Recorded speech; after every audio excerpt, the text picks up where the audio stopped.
Hello, my dear children. I hope you all are doing good.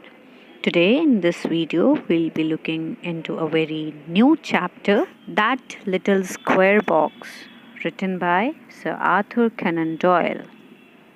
So, before looking into the chapter, let's know about the author. Sir Arthur Conan Doyle was a British writer born on May 22, 1859, in Edinburgh, Scotland. He is best known for his creation of the detective Sherlock Holmes, one of the most vivid and enduring characters in English fiction. Driven by public clamor, Conan Doyle continued writing Sherlock Holmes adventures through 1926.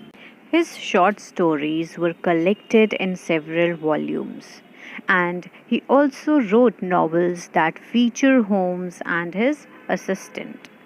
His other works include fantasy and science fiction stories, plays, romances, poetry, non-fiction, and historical novels. Some of his notable works are The Hound of the Baskervilles, The Adventures of Sherlock Holmes, The White Company, The Final Problem, etc. So, now let's know about the story in a nutshell. The story has features of a thriller, and the setting is a remote place on board a ship with constricting space and no means of escape. The situation which is created on ship is of the suspicious behavior of the two people on board. Then the story turns out to be comic when a different interpretation is provided for the seemingly suspicious behavior of the two men. So the story begins with the speaker who is traveling from America to England on board the ship Spartan. There, he is suspicious about two passengers after having witnessed their conversation on the deck. Deck is a platform in a ship forming the floor in it. So the speaker was suspicious about two passengers.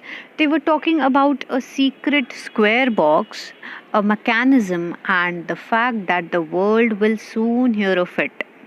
The speaker was kind of sure that these two people are planning to destroy the ship, as the strange clues that he got from them, like their foreign names, their boarding at the last minute without having their luggage searched, their wish to execute their plan at 10 precisely, etc., were pointing against them.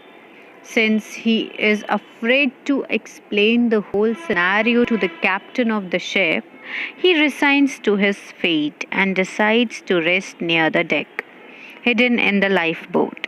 As 10 o'clock neared, the two men arrived on the deck with their box, and when they are about to activate it, the speaker decides to intercept them or to stop them. Unfortunately, one of the two men stops him, and the other one pulls the trigger on the box, from which to feed.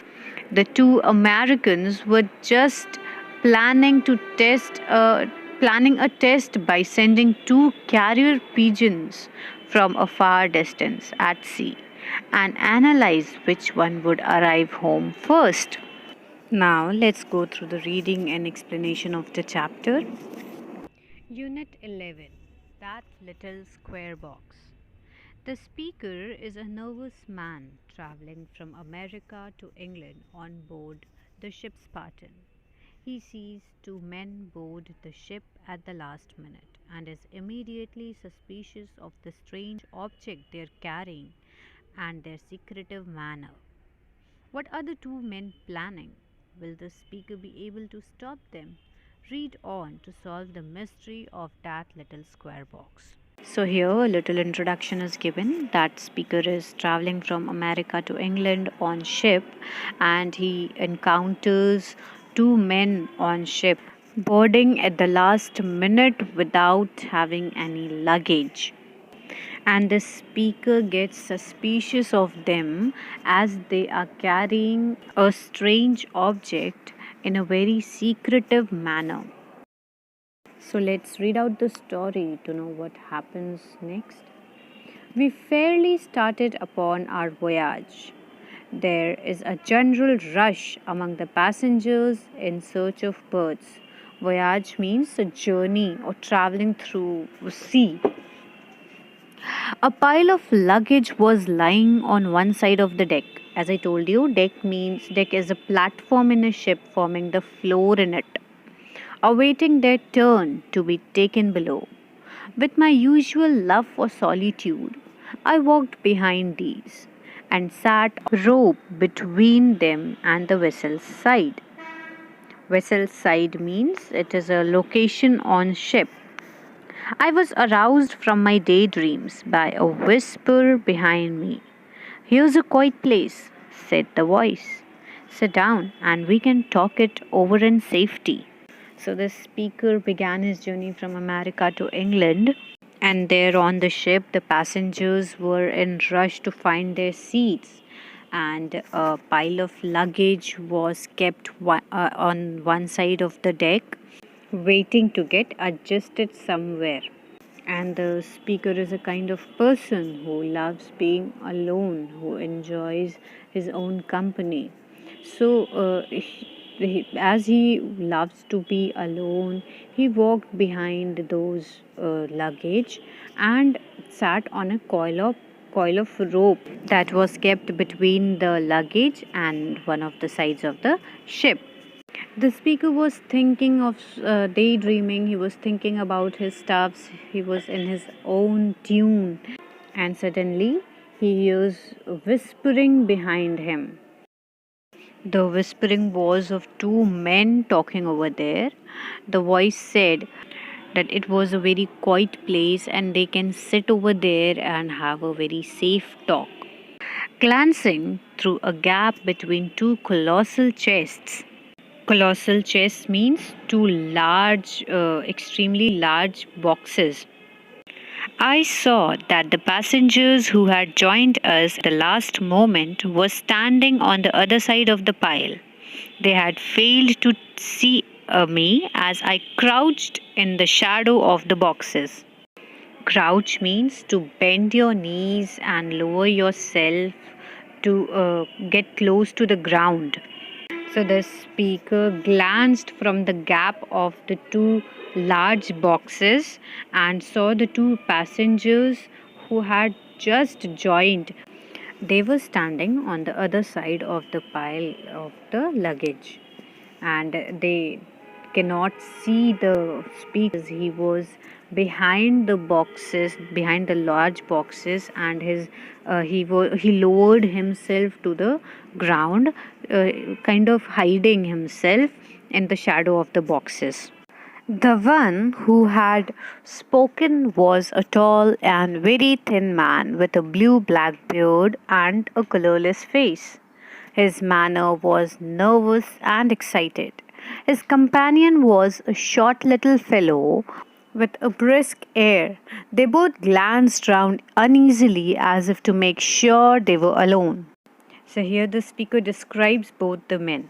He says one of them is tall and lean with a blue black beard and a pale face, while the other is stocky and more in command of the situation. He is very determined.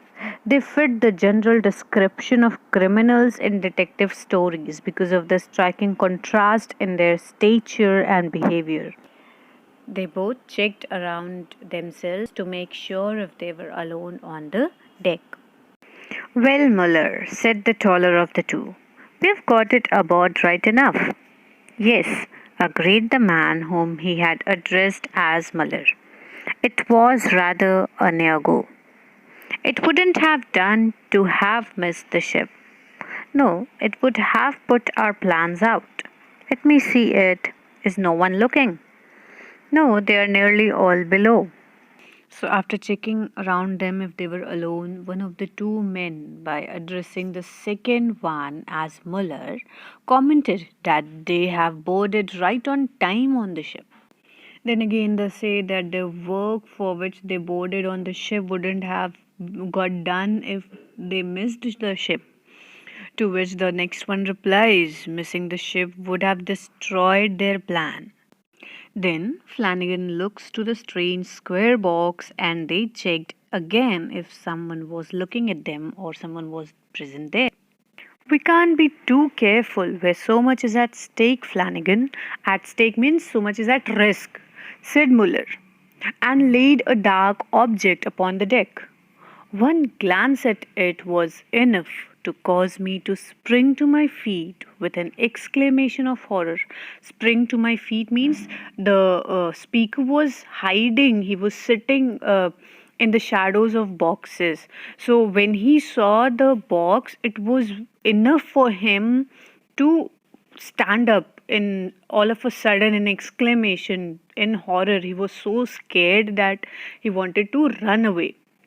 Luckily, they were so engrossed in the matter on hand that neither of them observed me. So Muller warns the taller person, whose name was Flanagan, that they can't pretend to be very careful about the box, as people may doubt them and they will be caught. They cannot keep the box with them all the time on the ship, as it will look suspicious to others. And he puts the box on the deck. The speaker gets scared just by a single glimpse of the box that Muller puts on the deck. The speaker says that even a look of it was enough for him to stand up and all of a sudden in horror and run away. But luckily, they were so busy in their business that no one observed him. From the first moment of their conversation, I had felt a horrible sense of misgiving. It seemed more than confirmed as I gazed at what lay before me. It was a little square box made of some dark wood. It reminded me of a pistol case, only it was much higher. There was a trigger like arrangement upon the lid, to which a coil of string was attached. Beside this trigger, there was a small square opening through the wood. The tall man, Flanagan, as his companion called him, peered in for several minutes with an expression of intense anxiety upon his face. Peered means to look, he looked closely into the box. So, a speaker from the very first moment of their conversation feared if the things happening there was right. He doubted those men as terrorists. After looking at the strange square box, speaker was sure that something was not right and the two men were planning something dangerous. The box they carried was a little wooden square box. Speaker, after looking at it, assumed that it was a pistol case. The box had some trigger like arrangement on its lid attached with a coil of string into it. There was a small square shaped opening beside the trigger. Flanagan, the tall man, looked very closely and very carefully for few minutes into the square box with expression of anxiety on his face. It seems right enough, he said at last. I tried not to shake it, said his companion. Such delicate things need delicate treatment. Put in some of the needful, Muller. So, after looking inside the box, Flanagan said, it seems everything is okay inside the box. To which Muller replied that he tried not to shake the box. Flanagan, then pointing towards the thing in this box, says that it is very delicate and so we should treat it very delicately, and asked Muller to put something in the box. So, children, this is it for today. I hope you've understood the lesson till now. We'll look into the rest of the reading and explanation of the chapter in the next video. Thank you.